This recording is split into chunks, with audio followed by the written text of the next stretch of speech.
Hello to everyone. I am Professor Raja, working as EC Department, SNS College of Technology, Autonomous Institution, Coimbatore. In this YouTube video, I am going to discuss the remaining part of 8051 functional block diagram. So, in my previous video, you may have known what is the special features of 8051 compared to 8086 microprocessor, and we will discuss the some minimum parts of 8051 functional diagram, and we also discussed the A and B CPU register, program status word, 8051 oscillator and clock circuit. Now we see the continuation, the program counter. The program counter points to the address of the next instruction to be executed. As the CPU fetches the opcode from the program row or RAM, the program counter is increased to point to the next instruction. The program counter is 16-bit wide. This means that it can access program addresses 000 to FFFH, a total of 64 kilobyte of code. Data pointer DPTR. The data pointer is a 16-bit register. It is used to hold the address of the data in the memory.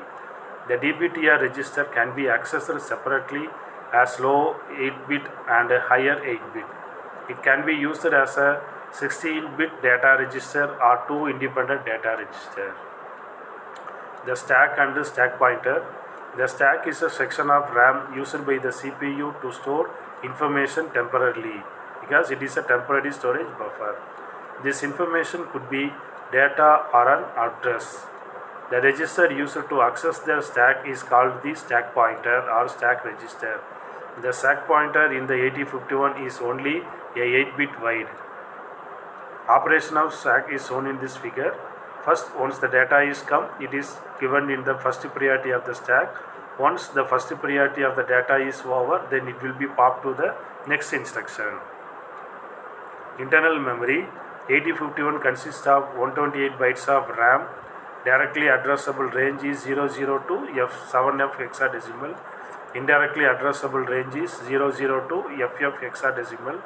Bit addressable space is 20 to 2F hexadecimal.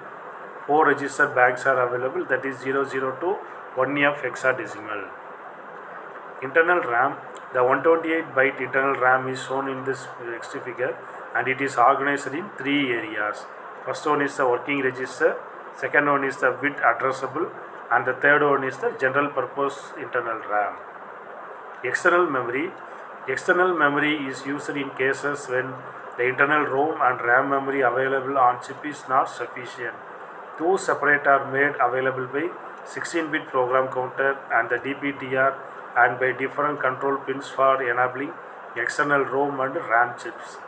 If the 128 bytes of internal RAM is insufficient, then the external RAM is directly accessed by the DPTR.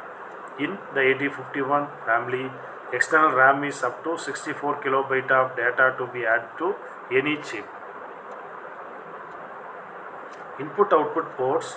8051 consists of 4 8-bit input-output ports, that is port 0, port 1, port 2, port 3, and most have the alternating function, that is a quasi-bidirectional action.